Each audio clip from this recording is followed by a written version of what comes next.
नमस्कार मैत्रिणींनो, आज आपण औक्षणाचं ताट कशा पद्धतीने तयार करायचं हा व्हिडिओ बघणार आहोत।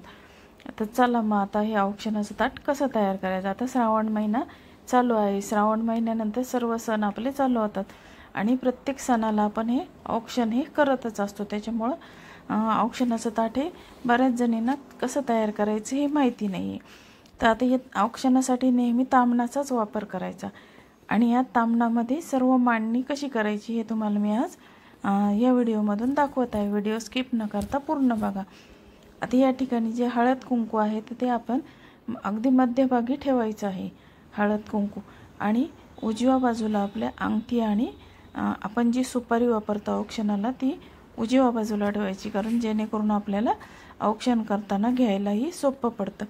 आणि आपले जे अक्षदा असतात तर ते अक्षदा एक्झॅक्ट आपण हळद कुंकू ठेवतो त्याच्या समोर अगदी मध्यभागी ह्या अक्षदा ठेवायच्या आणि आपल्या डाव्या बाजूला कापूस ठेवायचा। आता ह्या औक्षणाच्या ताटामध्ये आपण सुपारी, सोनं आणि कापूस आणि अक्षदा का वापरतो हे मी तुम्हाला आता सांगते। आता या ठिकाणी तांदूळच का वापरतात अक्षदा म्हणून, कारण तांदूळ हे अखंड असतात त्याच्यामुळे तांदूळ आपण वापरत असतो। तांदूळ अखंड आहेत त्याच्यामुळे आपण अक्षदा म्हणून तांदळाचा वापर करत असतो।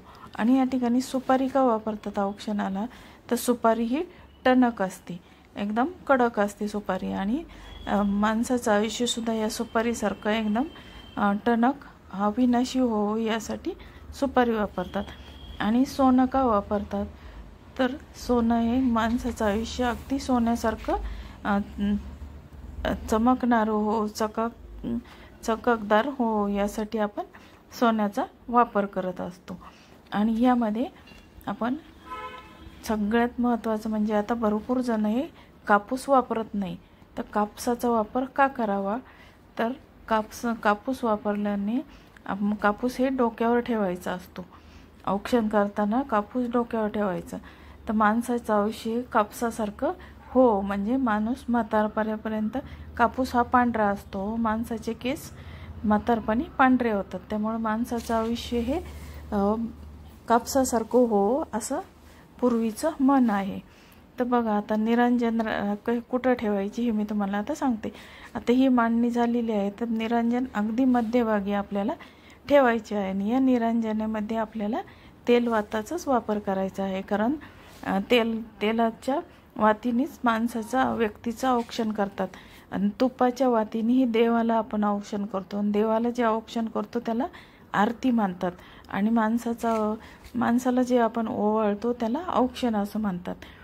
तर बघा त्याच्यामुळं आपण ही तेलानेच व्यक्तीला औक्षण करायचं असतं।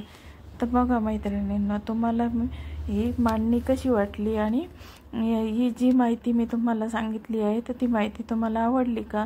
तुम्हाला जर ही माहिती आवडली असेल तर माझ्या चॅनलला लाईक, शेअर, सबस्क्राईब करा। आणि सर्वात महत्त्वाचं म्हणजे आपण जेव्हा औक्षण करतो, औक्षण झाल्यानंतर तांदूळ ठेवूनच मग त्याच्यावर ताट ठेवावे। धन्यवाद।